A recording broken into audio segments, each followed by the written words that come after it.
Қайырлы күн, құрметті оқырмандар. Бізде бүгін сіз білесіз бе айдары. Яғни күнделікті өмірде, тұрмыс тіршілігімізде, ана тілімізде қолданылып жүрген сөздердің қаншалықты дұрыс бұрыстығына бүгін біз тоқталатын боламыз. Қазақ тілінде тосу және күту деген синонимдес сөздер бар. Көп жағдайда біз олардың орындарын ауыстырып қолданып жатамыз. Мысалы, тосудың орнына күтуді, күтудің орнына тосуды.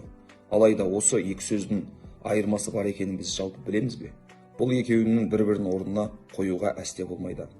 Әр етістіктің әрекет, уақыт және кеңістік деген өлшемі бар екенін ескерсек, бұл екеуінің өлшемі әртүрлі болып келеді. Күту тек уақыт өлшемі бар етістік.